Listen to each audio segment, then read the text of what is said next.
Each day, we ask ourselves the same old question: what to eat? Now, back when websites were places where spiders lived, our pantries and common sense told us what to eat. But common food sense has been drowned out by the banter of culinary bodhisattvas who hail a food one week only to condemn it the next. As for our pantries, well, what chance do they stand against the kaleidoscopic cornucopia that is the modern megamart? Where can we turn for something that's good for us and to us at the same time, that satisfies our conflicting inner need for convenience and culinary fulfillment? Well, such questions can freeze an unsuspecting cook in their tracks like a virus-corrupted hard drive.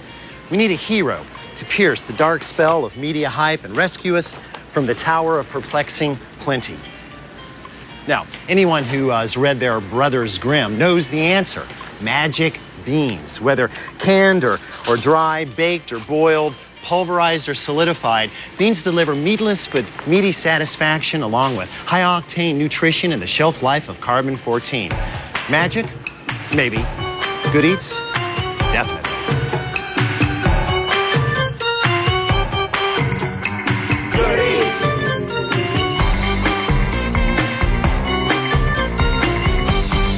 Dried beans belong to the ancient botanical family, the legumes. And the word legumes stems from, here it is, Latin, lego. It means to gather, collect, and it refers to our ancient relationship to these little dry guys here.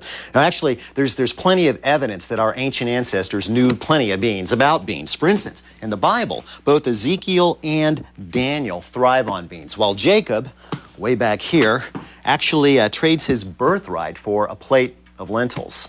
Hope they were good. Now, it didn't stop there. The Egyptians actually called their version of purgatory the bean field, which seems pretty odd until you jump over to the Romans, who actually believed that beans held the souls of the dead. A little odd, I think. And of course, the Greeks went so far as to have, here it is, I love this, a bean god named Chianites. You got to wonder what that temple smelled like, right? Now, Plutarch actually referred one time to the habit of the Greeks to use dried beans as ballots in their many elections. He said, abstain from beans. Of course, he wasn't talking about the food. He was meaning avoid politics. To this day, we hold bean counters in a certain amount of contempt. A legume is basically any plant that bears a pod containing edible seeds. Now, when young, some legumes, like green beans, snow peas, or sugar snaps, are tender enough to eat pod and all. But as they age, the pods toughen, and that's when we harvest the inner seeds. Great Northerns, for instance, are simply the mature seeds of what we call green beans. Now, many grocery store varieties, say navies, black turtles, pintos, kidneys, are reliable, practical, family sedan sort of beans. Others say these Appaloosas or these soldier beans are called heirloom varieties. They're leguminous oddities, recently snatched from the jaws of extinction to star in a specialty catalog near you. Now, as all this diversity suggests, legumes just love to get together and trade their genetic material. Think back to Biology 101. Or was it maybe botany? Well, anyway, it's unlikely that master of the dominant and recessive, Gregor Mendel, would have ever been able to make a career out of sexual reproduction if it hadn't have been for the beans. Yes. Oh, good. Genetique, zum Spaß.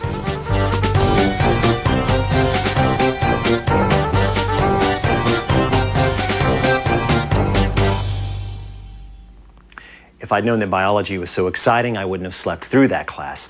Now, despite differences in shape, size, texture, color, and flavor, dried beans are surprisingly similar when it comes to cooking, something that gives them an edge over their nearest pantry pals, the grains, which are highly idiosyncratic.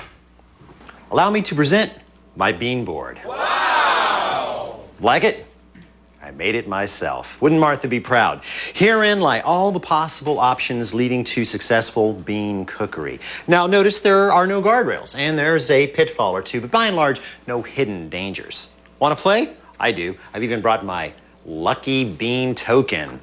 So we can move directly from the starting line to step one, sorting. The occasional rock, stick, or dirt clod will slip past the sorting technology at the plant, so it's a good idea to give your little ones the once-over. And while you're at it, keep an eye out for any discolored, cracked, shriveled, or otherwise lacking legumes. Cooking will not improve a bad bean.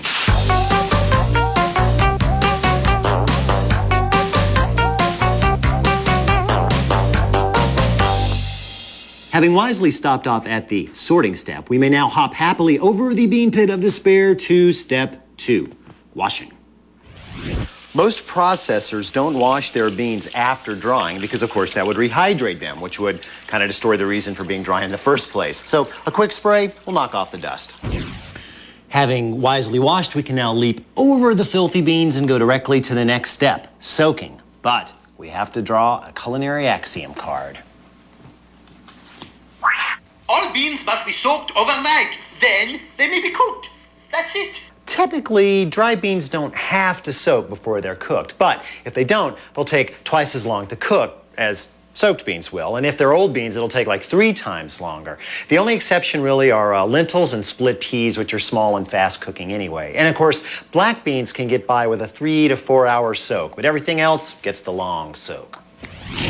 Dried beans, in this case a pound of Great Northerns, will double in volume during soaking. So start with enough liquid to cover by a couple of inches.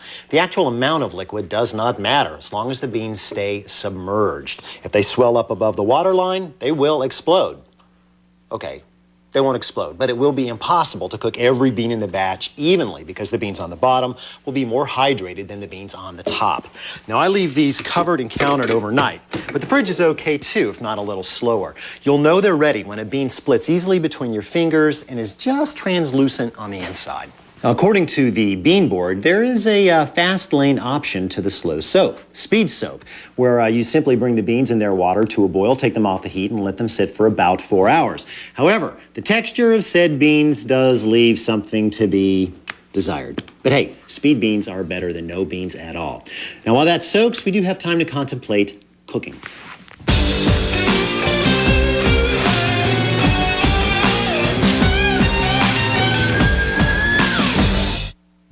So many delicious possibilities. How will we ever decide? Hey, give the wheel of beans a spin and sit back and enjoy the ride. What will it be? Only the wheel can say for sure. Give it a spin. Could it be simmer, puree, salad, soup? So many possibilities. Ah, baked. It's your lucky day. The hardware? Just a pot, but preferably not any pot. A cast iron Dutch oven. Why Dutch? Because this particular casting process was invented in Holland. Why oven? Because it was originally intended to be buried in the embers of a dying fire. In fact, if you've got a really old one, it'll have little legs and a lip for stacking coals on top. What makes this particular device so divine? Density, my friends. Lots of density. You see, some foods, like our baked beans, like to be cooked very low and very slow. But modern ovens aren't so good at low and slow because they've got thermostats that cycle them on and off and on and off. That's where cast iron comes in. This vessel will heat evenly and redistribute that heat evenly, which is good for beans. Of course, on the inside, teeth. You see, as water turns to steam inside a covered vessel, it condenses on the lid and just drips or runs back down onto the food willy-nilly. These teeth ensure that those drips are evenly distributed. Now, the software. A pound of bacon, chopped. An onion, chopped. And 2 jalapeno peppers, chopped. Stir over medium heat until enough fat has rendered out of the bacon to soften the onion. Now, if you want to avoid all that bacon, go ahead and use it. Just don't chop it up. That way you can fish the strips out when the beans are done. If you want to avoid the bacon altogether, well, go with a 1/4 cup of good quality olive oil. The beans will still be darn good. You just won't cry for them when they're gone. This will take about 5 minutes. Thank you, Thing.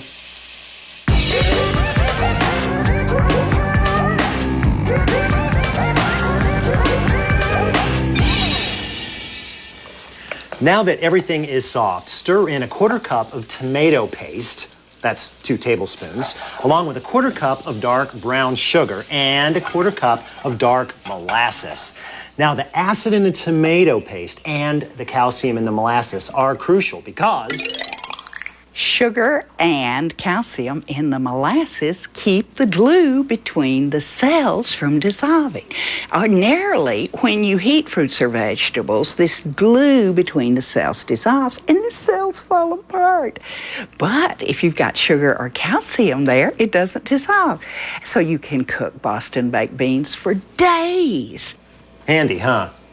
And so, with the Dutch oven hot and the allied ingredients standing by, our hero awakens from his long soak to discover that he stands at a fork in the road.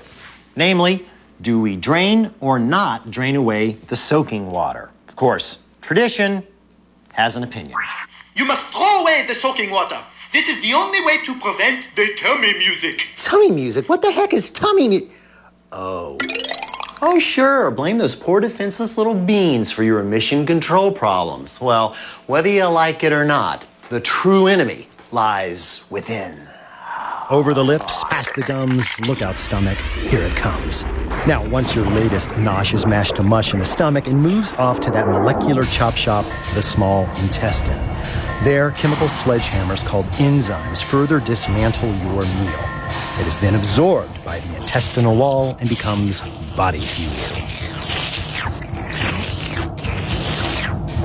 Unfortunately, beans contain large numbers of humongous sugars called oligosaccharides. Alas, the human toolkit lacks an enzyme capable of cracking such colossus, so they skip the absorption step and move off to the large intestines intact. There, a host of voracious bacteria lay in wait for a passing meal. None of this would be particularly compelling, but for one fact. You see, when they eat, these bacteria get really bad gas. But there are solutions. For one thing, chew thoroughly. I mean, the more the beans are broken down, the better. Now, there are cooks out there that claim that the Mexican herb epazote prevents gas, but science has yet to bear that one out. What we do know for sure is that certain kinds of mold produce an enzyme called alpha-galactosidase, which can digest oligosaccharides. So you can either eat this with your beans, or you can sprinkle on a few drops of one of the commercial applications containing the same enzyme. Either way, you'll be able to digest the whole thing, temporarily. So as for the soaking liquid, sure, a few oligosaccharides have leached out into it, but you know what? So have a few vitamins and a good bit of flavor. So regardless of what he says, I say don't throw the baby out with the bathwater.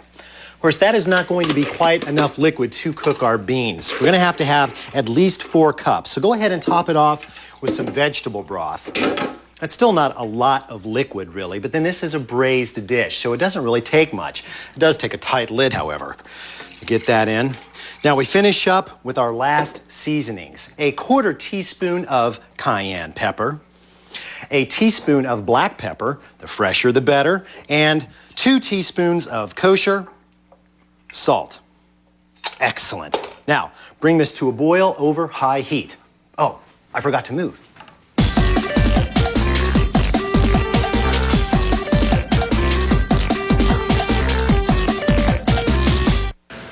Let's see, we seasoned, we added salt, and oh geez, him again.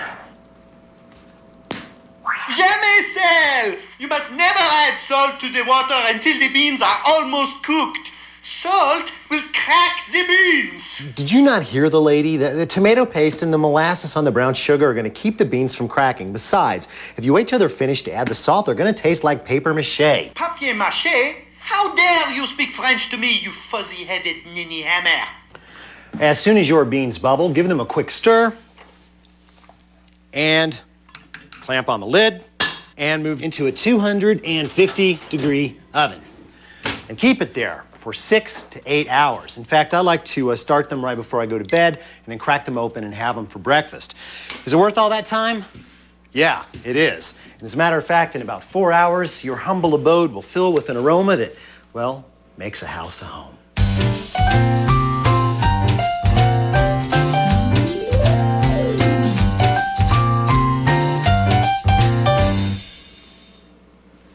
Not in the mood for baked beans?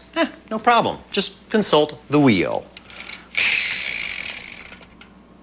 Ah, salad. Good. Now he needs a pot. Oh, now if we only had half a celery stalk tied in a neat little bundle with a carrot, a few sprigs of thyme, a little parsley, and a bay leaf or two, we'd really be onto something. Oh, and of course, half an onion. Oh.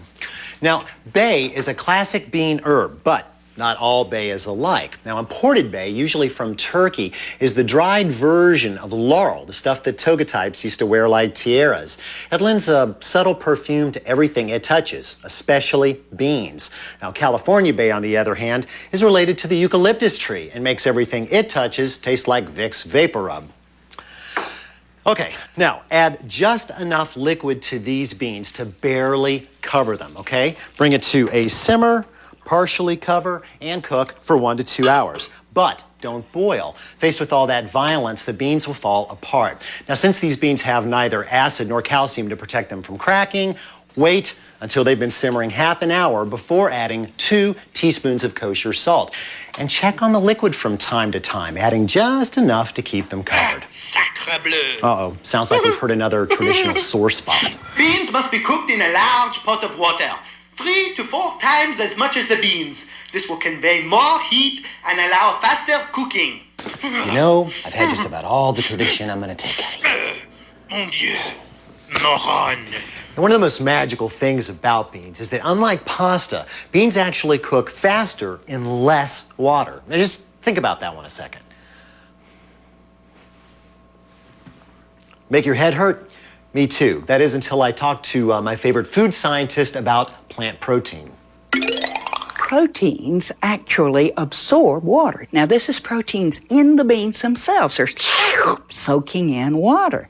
But proteins are also water soluble. So if you've got a massive amount of water, like in pasta, a lot of your proteins are dissolved out there in the water instead of in the beans, grabbing water for themselves to expand. So, a small amount of water. Less is better. Anything else? Actually, you can add a little oil to the water to prevent foaming. You can't do that in pasta because the oil will coat the pasta and then it can't absorb that wonderful sauce. But a little oil in beans to prevent foaming is fine. Told you she was handy. Okay, when the beans are just tender, kind of al dente, they're ready for yet another magical transformation. Drain the beans, making sure to remove the carrot bundle, and then toss, while hot, with 1/3 cup each extra virgin olive oil and lime juice. Toss in a red onion, minced, a handful of cilantro, chopped, and top it off with a teaspoon of ground cumin and a teaspoon of chili powder. Toss well and then chill thoroughly. Then taste, and then add salt and pepper to taste.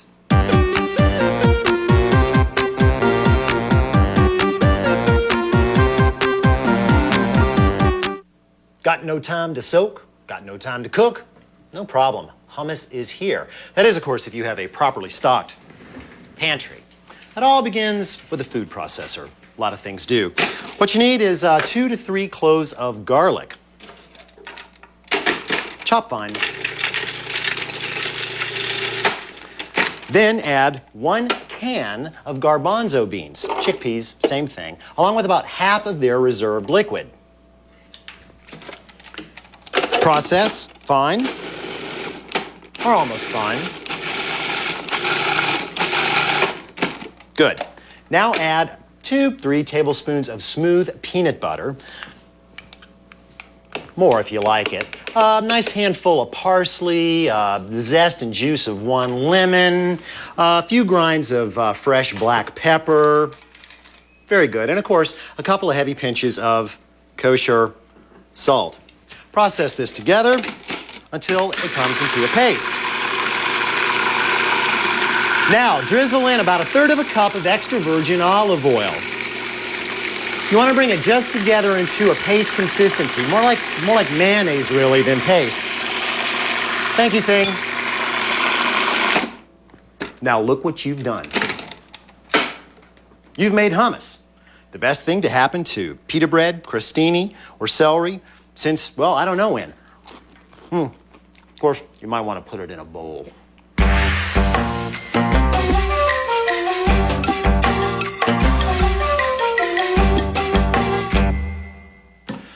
I'm kind of eager to dig in here, so if you don't mind, I'm going to turn the bean banter over to my personal dietitian. Carolyn, go for it. Okay, beans are a fabulous source of soluble fiber, which is great for your heart. and it also can help lower your blood sugar and keep it more normal. So they're a great protein substitute, and they're rich in folic acid and calcium. So it's a good deal. Well, there you have it. Not only are dry beans the perfect pantry fodder, they taste terrific and can save your life, or at least extend it a little bit. And I think that's about as close to magic as we could ever expect good eats to get. So the next time you're driving around and your kids are in the back seat singing that old camp song, you know the one. Sing along with them. Go ahead, go ahead, go